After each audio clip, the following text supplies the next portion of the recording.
My parents joined a cult and were brainwashed into giving up their life savings. Me, 38F, and my husband, 40M, had been together for over 15 years. We met in college and hit it off immediately, getting married shortly after graduation. Life was good, we both had stable careers, a nice house in the suburbs, and 2 beautiful children, a son, 12M, and a daughter, 8F. My parents, however, were a different story. My dad, 65M, had always been a controlling, manipulative man, and my mom, 62F, was his enabler, never standing up to him. They had never approved of my husband, thinking he wasn't good enough for me. But we tried to maintain a civil relationship for the sake of the kids. Things took a turn for the worse when my dad was diagnosed with early-onset Alzheimer's a few years ago. As his condition deteriorated, he became increasingly erratic and abusive, lashing out at my mom and anyone else who crossed his path. My mom, bless her heart, tried her best to care for him, but it was taking a toll on her both physically and mentally. We offered to help, but she stubbornly refused, insisting that she could handle it on her own. One day, she called me in tears, saying that my dad had become violent and she didn't know what to do. Against her wishes, I called Adult Protective Services, and they recommended placing him in a memory care facility. When we went to their house to discuss the options, we made a shocking discovery. My parents had been living in squalor, with piles of trash and spoiled food everywhere. The house was infested with rodents and insects, and the stench was unbearable. But that wasn't the worst part. In the midst of the chaos, we found my dad's will, and it stated that everything, including their life savings, would go to a cult he had recently joined. It was clear that he had been manipulated and taken advantage of in his vulnerable state. We were devastated. Not only had my parents been living in such deplorable conditions, but they had also been brainwashed and robbed of their hard-earned money. My mom's pride and stubbornness had nearly cost them everything. I confronted her about the situation, but she was in denial. She claimed that the cult was harmless and that my dad knew what he was doing. It was like talking to a brick wall. At that point, I knew we had to take drastic measures to protect them and their assets.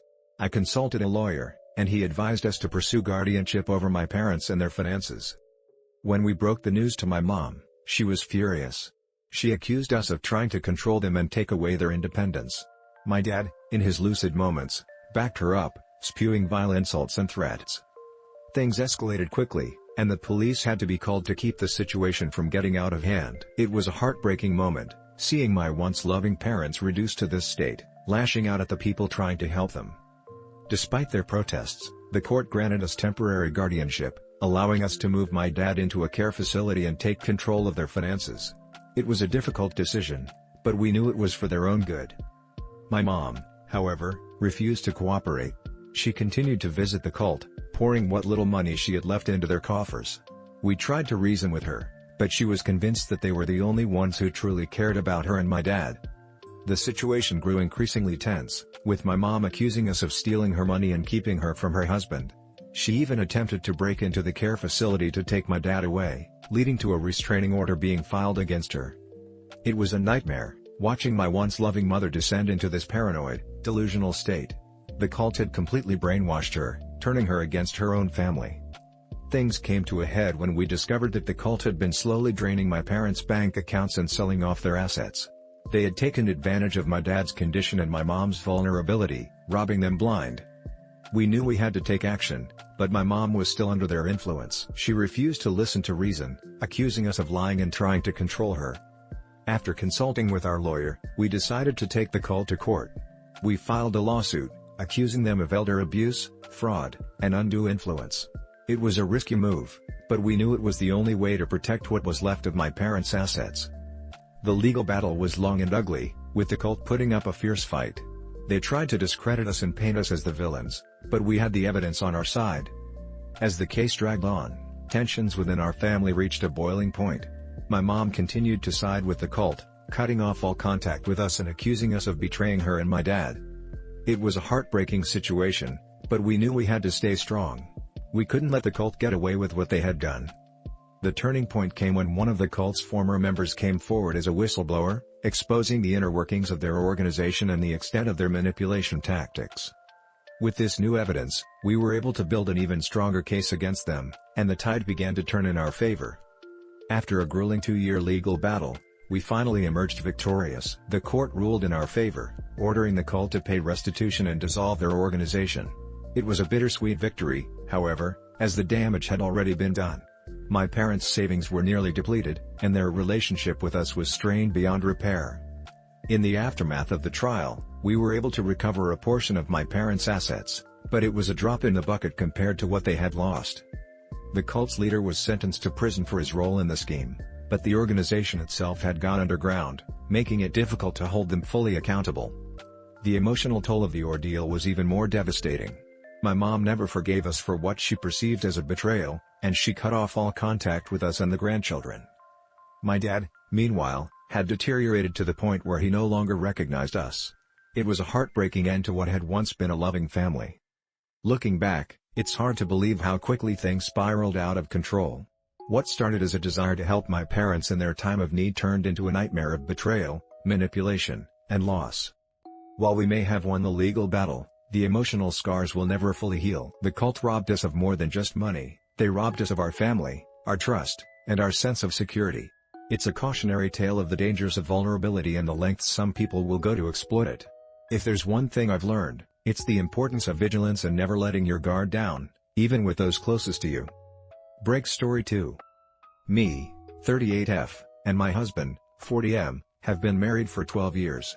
We have 2 beautiful children, a son, 10M, and a daughter, 8F. My husband works as a software engineer, while I'm a stay-at-home mom. We've always had a fairly good relationship with my parents, or so I thought. My dad, 65M, is a successful businessman, and my mom, 60F, is a housewife. They've been married for over 40 years, and their marriage always seemed rock solid. However, things started to change a few years ago. My parents became increasingly critical of our family, particularly of my husband's career and our decision for me to stay home with the kids.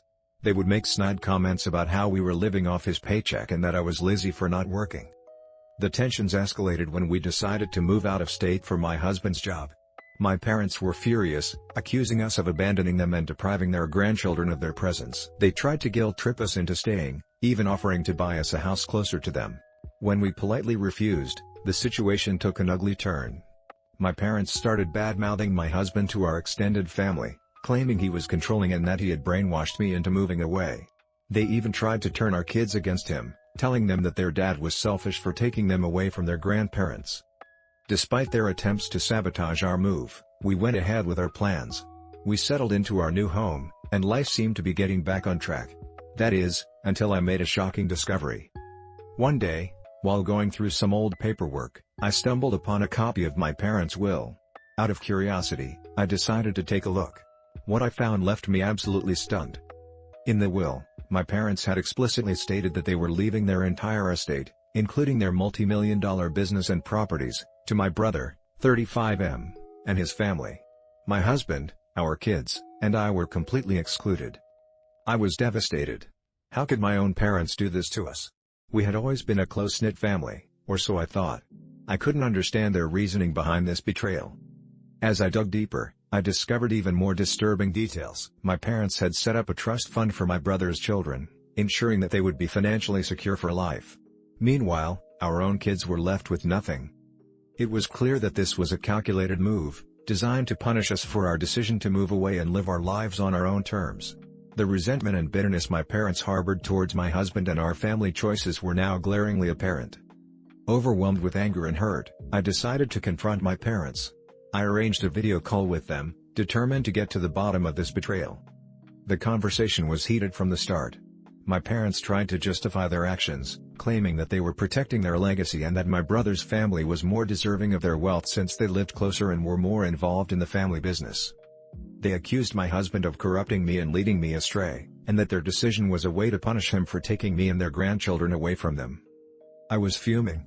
How dare they try to use their wealth as a weapon to control our lives? I made it clear that their actions were unforgivable and that they had potentially damaged our relationship beyond repair. My dad tried to play the disappointed parent card, saying that he had hoped I would eventually come to my senses and return to them. He even had the audacity to suggest that if we moved back, they might reconsider their will. At that point, I realized that reasoning with them was futile. They were so blinded by their own narcissistic desires and sense of entitlement that they couldn't see the damage they were causing. I ended the call abruptly, too emotionally drained to continue the conversation. My husband, who had been listening in, was equally appalled by my parents' behavior. We spent the next few days trying to process what had happened. We were torn between feelings of anger, sadness, and a sense of betrayal. These were supposed to be the people who loved us unconditionally, yet they were willing to disown us over something as trivial as where we chose to live. After much soul-searching, we decided that we couldn't let this go. My parents' actions were not only hurtful but also potentially damaging to our children's future. We had to take a stand, and we knew exactly how to do it. We reached out to a family law attorney and laid out the situation. The attorney was appalled by my parents' blatant favoritism and their attempt to use their wealth as a means of control. She advised us that we had a strong case for challenging the will on the grounds of undue influence and potentially even emotional abuse. With her guidance, we began building our legal strategy. The first step was to gather evidence. We compiled emails, text messages, and recorded phone conversations that demonstrated my parents' manipulative behavior and their attempts to interfere in our lives. We also secured statements from extended family members who had witnessed their toxic behavior firsthand. With our case building, we decided to take things a step further. We hired a private investigator to look into my parents' financial affairs and business dealings. The investigator uncovered some startling information. It turned out that my parents had been engaging in various forms of tax evasion and financial irregularities within their company. They had been funneling money into offshore accounts and using shell companies to hide their assets. Armed with this damning evidence, we had the leverage we needed to confront my parents once again. This time, we weren't just fighting for our fair share of their estate, we were fighting for justice. We arranged another video call with my parents, but this time, our attorney was present. We laid out the evidence we had gathered, including the findings of the private investigator. My parents were stunned. They had no idea that we were aware of their financial misdeeds. Their once smug demeanor quickly turned to panic as they realized the legal implications of their actions. Our attorney made it clear that we were prepared to take legal action unless they agreed to our demands, an equal distribution of their assets among all their children and grandchildren, and a public apology for their abusive behavior towards our family. My parents were backed into a corner. They knew that if they refused our demands, we would expose their financial crimes, potentially leading to criminal charges and the loss of their entire empire. After much heated discussion and negotiation, they finally agreed to our terms. They would amend their will to include us and our children, and they would publicly acknowledge their wrongdoings and apologize for their actions. It was a bittersweet victory. While we had achieved our goal of ensuring our children's financial security, the damage to our relationship with my parents was likely irreparable. The trust and love that once existed had been shattered by their greed and narcissism. Over the next few months, our attorney worked tirelessly to ensure that my parents upheld their end of the agreement. Their will was revised, and a trust fund was established for our children, equal to the one set up for my brother's family. Additionally, my parents were required to submit to a forensic audit of their business and financial records. This process uncovered even more instances of tax evasion and financial irregularities, further solidifying our leverage against them. In the end, my parents were forced to pay a hefty sum in back taxes and fines to the IRS. While they managed to avoid criminal charges, the financial hit was significant, effectively wiping out a substantial portion of their wealth. As part of the settlement, my parents were also required to publicly apologize for their actions. In a carefully worded statement, they acknowledged their misguided attempts to control our family and expressed remorse for their mistakes. While their apology fell short of genuine contrition, it was a small victory in our quest for accountability. At the very least, they had been forced to admit their wrongdoings in front of the entire family and the public. The legal battle had taken its toll on all of us, both emotionally and financially.